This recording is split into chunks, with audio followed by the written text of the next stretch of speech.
Are certain Halloween costumes cursed? Today we find out once again, what's in the box? And then we take a look at an epidemic that is sweeping the world of entertainment. All I want to do is listen to some music or watch a movie, but instead, I have to deal with so many clones. Today on Dead Rabbit Radio.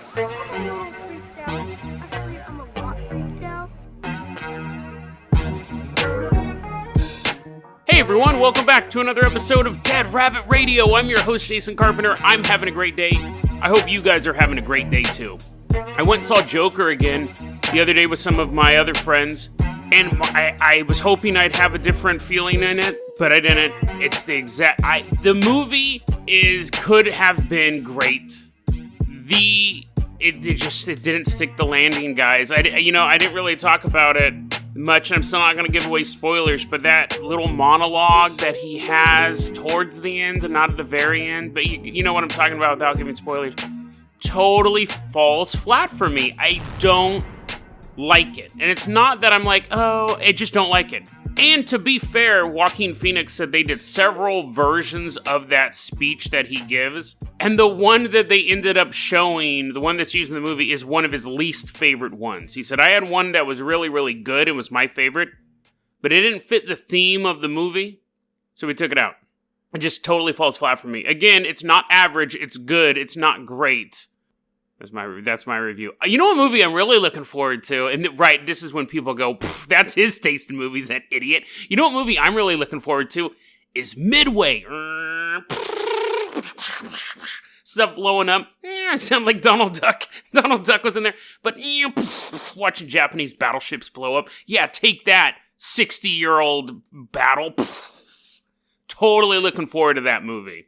Directed by the guy who did 2012, which was not a very good movie, but the special effects and the action. I mean, 2012, the plot, not just the plot, but the plot points were so bad, but the action scenes in 2012 were phenomenal.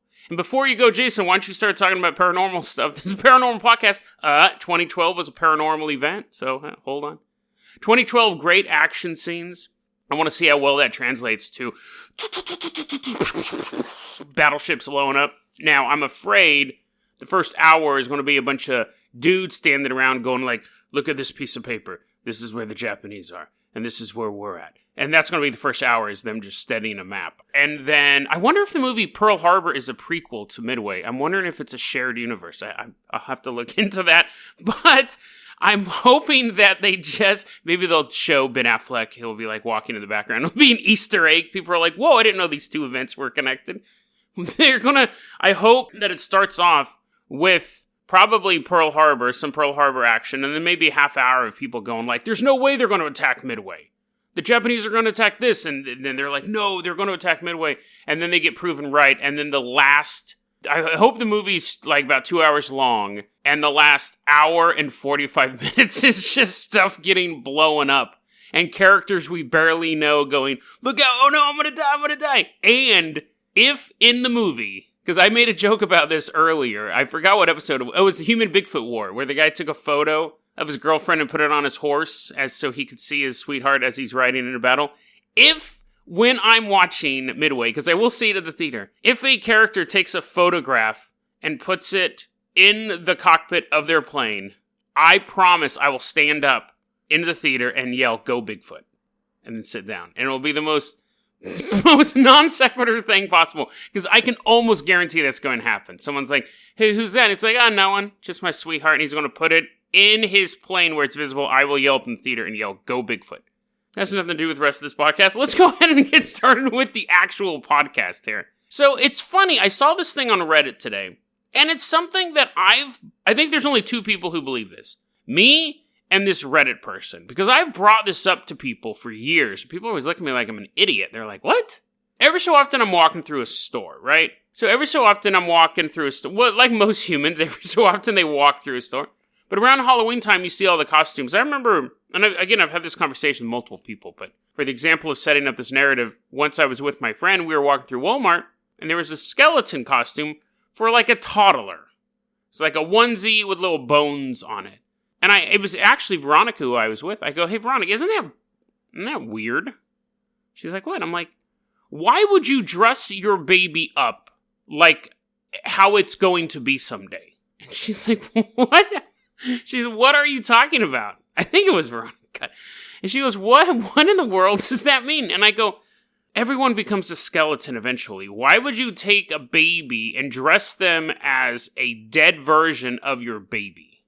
Because I think that's the worst fear. That's one of the main reasons why I don't want to have kids. One, I can't afford them. And two, I could not fathom losing a child. I don't even like it when files get deleted from my computer. I couldn't fathom, losing a child. So, if I had a kid, I definitely wouldn't make it look like it was dead. Now, you see that they have skeleton costumes for babies. Now, of course, they have skeleton costumes for adults, too. It's not something people are like, what? No, that kid's over the age of 13. He can't dress like a corpse.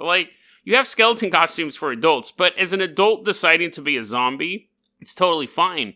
Whatever, yeah, you're a zombie. But the baby doesn't understand it's a zombie. So basically, you're just dressing your baby up as a dead baby. I don't understand that. And it's the zombie costume, too. I'll see costumes for kids, and they're bloody makeup and rotting clothes, and they're kid-sized. And I'm thinking, every time I see a kid dressed up as a zombie, I go, there is someone of your age group actually rotting away in a grave right now. It's very, very terrifying to me to see kids dressed up as skeletons and zombies. I don't like it. And again, it's not because I think that they're actual skeletons and zombies. There's something chilling about that imagery. Everyone, of course, there's adult zombies and stuff like that.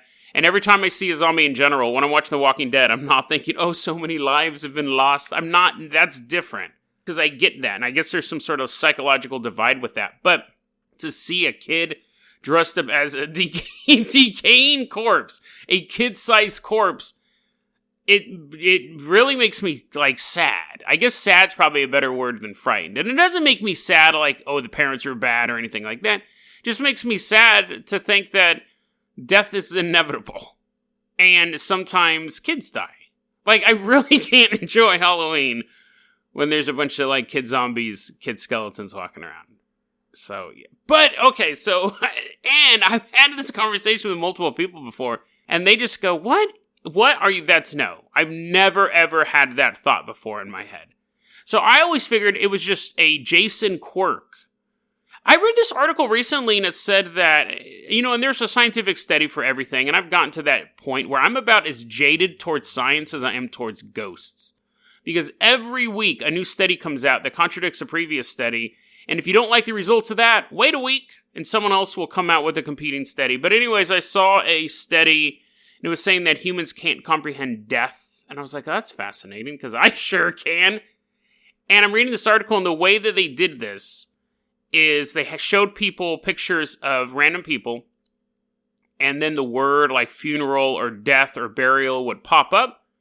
And they were gauging people's reaction. But when they showed people photos of themselves and flashed a negative death word, there was more of a delay. So, and I'm butchering it. It went more into it in the article. But basically the article was saying, or the scientist was saying that when we're confronted with our own idea of death, there's a disconnect and we have to think of it as the other. We don't think of ourselves as dying. We think of death as something that happens to other people. And I was like, I don't really know if you can extrapolate that from a couple pictures. And first off, how'd you get those pictures of me? Or pictures of me, going, taking the garbage out, pictures of me in the shower. I'm like, where? That's why I'm hesitating, trying to figure out where these pictures came from. But I sure can. I'm wondering if that might be, and when I read that article, I go, maybe I have a glitch. Maybe that is something, I've talked to people, I go, how do you not think about death all the time? If people are like, well, because then I never get anything done. Because I go, I think about death all the time. Always in the back of my head, no matter what I'm doing. And my death. And they go, yeah, no, I'd be paralyzed. And I think I've just always thought that, so I just deal with it. Sometimes I'll look in the mirror and go, this might be the last time I ever see myself. Because I may die before I get to another mirror. Just thoughts like that. Now, that might sound grim, and it is kind of grim, but I think it's just the way my brain works. So I'm wondering if that scientific study is right, and people generally have a switch that doesn't allow them to really comprehend their own mortality, that switch may be off on me. And that might be why I'm a little more like, I don't like seeing kids in rotted costumes. I think that death may be a more constant thought for me than other people. I don't know. But anyways, apparently me and this Reddit user are the only people who think that the Reddit user was actually, the question they were putting up was, is it a bad omen to dress a baby as a skeleton for Halloween, or just good harmless fun? And the responses were, oh no, it's totally fine, you can dress a baby up as a skeleton. So even this guy was probably like, oh well, I guess it's just me. At the very least, I don't think it's cute. I think it's, like some people are like, oh look, dress him up as a squirrel or something, or a rabbit. Or dress him up as a ghost. Oh, I guess that's the same. The difference is that a ghost is, like, cute. A skeleton is what is underneath your flesh. And a zombie is basically just you dying. Ghost is, I don't know, cute. Like, that's more ethereal. That's more, like, hypothetical. You actually, there's no people who are skeptical about the existence of skeletons. They're like, nah, you're just full of jelly. There's nothing in there. Anyways, I believe, this is my political stance here, if I run for office in 2020 for the presidency, my first executive order will be no baby skeletons, no baby zombies, and I will be applauded. Anyways, let's go ahead and move on to our next segment. Our next segment is a little true crime nugget, kind of a short one, but unusual to say the least. Let's go ahead, let's hop in the Carpenter copter. We haven't been on this thing in a while. We are going to Cantabria, Spain. And we're not going that far back into the past. We're going in February 2019. Now, there we're going to meet a woman named Maria del Carmen, who's 61 years old, and then her husband, Jesus Maria. My question is, if they're married, by the way, if his name is Jesus Maria and her name is Maria del Carmen, wouldn't that make her name Maria Maria, like that Santana song? Maria, Maria, sound like a West Side Story. I hate that song with a passion. I'd rather be surrounded by babies in skeleton outfits than have to listen to Maria, Maria one more time. That's not true, actually. But anyways, let's go ahead. Maria, Maria. So, Jesus is missing. I'll go by first names because it's confusing otherwise. Jesus is missing. And the cops come to Maria's house, they're looking around, and she's like, he took like $13,000, he left, went on vacation, I don't think he's coming back. But the family is concerned about him because they can't really get a hold of this dude. He's just gone. So the cops are coming over, they're talking to Maria, they're like, do you know anything? Taking notes, writing stuff down, they're writing down lyrics to Maria, Maria, because they just can't get the song out of their head. And Maria's like, I've kind of told you guys everything that I know. I think that he just left me. And now it's really hard to investigate missing adults, especially in their 60s. You're going to figure, unless we have a lead that they've been murdered, maybe they did just pack up and leave. So what happens is the investigation's ongoing. Now we're in April 2019. Now, Maria, she's 61 years old. She's an independent woman. She has sex toys. Some women just have them laying about, like you walk into their apartment, it's laying on the floor. Maybe not laying on the floor. That's probably a little filthy, but bed stands, stuff like that. Bathroom, you just like, hey, look at it, it's a soap dispenser. Squeeze, squeeze, and they're like, that's not a soap dispenser. But other people are a little more modest, like Maria. So she got all of her sex toys, because the cops kept coming over. And she was like, I don't want him to find my sex toys. Like, I don't want to be embarrassed. This guy left me, and I have no privacy now. The cops are always over here. Let me put all my sex toys in this box. I'm going to give them to a friend, and she can hold on to them. Maybe the cops will stop bugging me. Jesus is long gone. Jesus is not coming back. So she gives this box of sex toys to her friend. And she's like, can you hold on to these? Just because the cops keep coming around, and I'm an old woman. I don't want people to know that I have like a 8-inch dragon dildo. And this friend's like, oh, yeah, you have one of those too?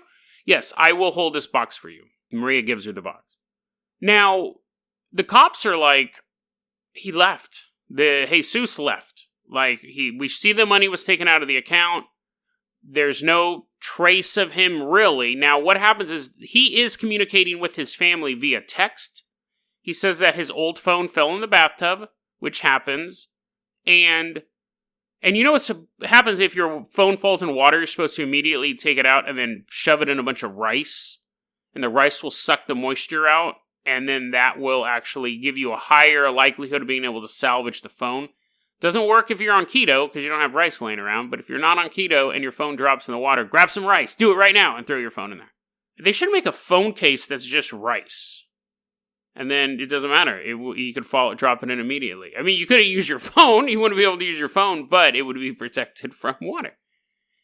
I'm going to patent that. Don't steal that idea. So he's texting the family, but the family can't hear his voice. So the family's suspicious, but the cops are like, listen, maybe he's nervous. Maybe he's going to audition to be on The Voice, and he's trying to save his voice for the reveal.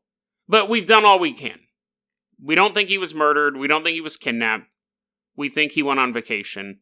Cops actually really stop investigating the case at this point. If something comes up, we'll look into it, but October 2019. So this month, the friend she gave the box of sex toys to starts to realize there is a smell in her apartment that wasn't there previously.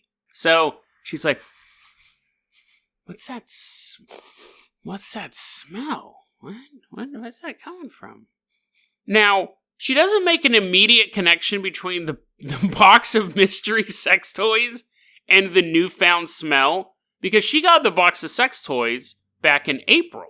And used sex toys, I should also point out, these aren't factory sealed. There's a charity in Sacramento that is called Toys for Tarts, where you donate your used sex toys to women who can't afford sex toys. That's a gamble. That's risky. I don't care how many times you disinfect that. You're playing roulette if you are like, ooh, a used sex toy from an anonymous person in Sacramento. Anyways, Toys for Tarts. I wonder if they're still around. They're probably like in 8 states by now. Such a stupid idea. It's probably incredibly successful. Where was it going? Oh, yeah. Box of sex toys. So she smelling around, and she's like, I wonder what that smell is. So she's following her sniffer.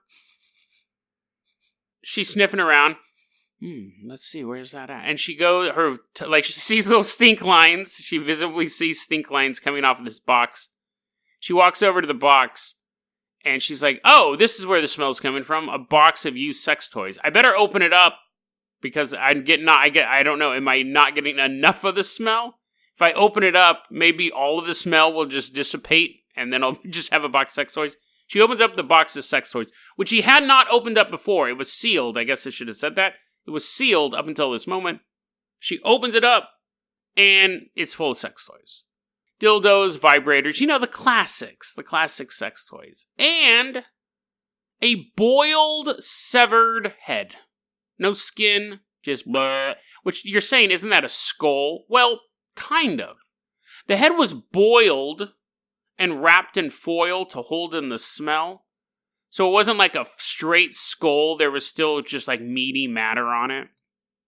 But anyways, she goes into instant shock. And she falls down. And the head rolls out after her. No, I made up that part. She does go into shock, though. And she goes and she calls the cops. And she's like, oh my god, you won't believe what I just found in a box of sex toys. So the cops show up at her house. And they look in the sex toys. And there is a human head. And then the cops go and arrest Maria. Because they have a chain of custody, basically. They have a friend. Maria gives a woman a box. Box has a head in it. And then she's able to say, yeah, Maria gave this to me. So what is Maria? This is what I thought was interesting, too. What's Maria's excuse for this? You figure she was just like, dagnabbit, would have got away with it if it wasn't for that horrible decaying stench. Because they've arrested her now. Her defense is this. Okay, I knew when you were investigating Jesus' disappearance, he was dead. That part was true, but I didn't kill him. What happened was one day I went to my front door, and lo and behold, was Martin's boiled head sitting on the ground. The cops go, why didn't you call us? And she goes, it was the only part of him I had left, and I wanted to remember him. So I put him inside a box of sex toys. Now, the cops obviously don't believe that. They don't believe that she just, oh, look it, a head. Oh, it's my husband's head? I'm going to hold on to this, even though the cops are looking to find out whether or not he's been murdered. The cops don't believe that at all. What's interesting is the cops believe that Maria didn't kill him. The cops believe that Maria hired a hitman, because there are pieces of evidence they've come across that make them think it was a professional hit. One of them being, this is odd, the way the head was boiled. Apparently there is a professional way to boil a human head to eliminate most, if not all, of the biological matter. So she's in jail right now. They're still investigating that. That would explain the $13,000 it could have went to a hitman. But this story's still unfolding. She was just arrested this month. So we'll see what happens with the case of the box. I'm wondering, too, if if the head was originally in the box of sex toys, I'm wondering if she was using the head as a sex toy as well. And I'm sure the cops are wondering that as well. If you have to hide a human head, you're not going to be like, oh, where am I going to put this? I can throw this out in the river, I can put it in a suitcase, or, put it in a box of sex toys. Like, it may have already been there being used, and then when she was like, uh-oh, someone's going to eventually find this head, she just taped that same box shut and gave it to her friend. I think we've run out of time. I think we've run out of time for the clone story. I don't think we have time for that, honestly. But let me give you a teaser for tomorrow then. Because tomorrow, actually, you know what? I was originally going to have this works. Because I was going to have the clone part broken up into 2 segments, 2 episodes. But now I can do it all as 1 episode. Tomorrow, send in the clones special. It's all about clones, baby. It's all about clones. And you go, Jason, that's kind of lame. I've heard other podcasts about, what? You haven't heard another podcast about the type of clones we're talking about. Yes, we are going to talk about celebrity clones. We're going to talk about, was Eminem a clone?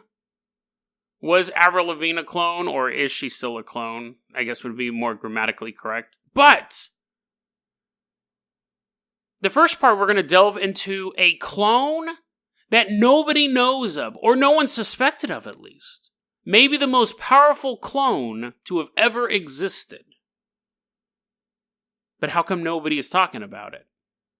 And then we are going to go straight into the Illuminati cloning facilities themselves. To meet a man who was not only cloned, imprisoned, tortured, and then escaped, but while he was trapped in that Illuminati underground cloning facility, he managed to write all the music you've ever heard. And we'll talk about that more tomorrow on a new episode of Dead Rabbit Radio. Don't you just love these cliffhangers? I know I do. DeadRabbitRadio@gmail.com is going to be our email address. You can also hit us up at Facebook.com/DeadRabbitRadio. Twitter is @DeadRabbitRadio. Dead Rabbit Radio is the daily paranormal, conspiracy, and true crime podcast. You don't have to listen to it every day, but I'm glad you listened to it today. Have a great one, guys.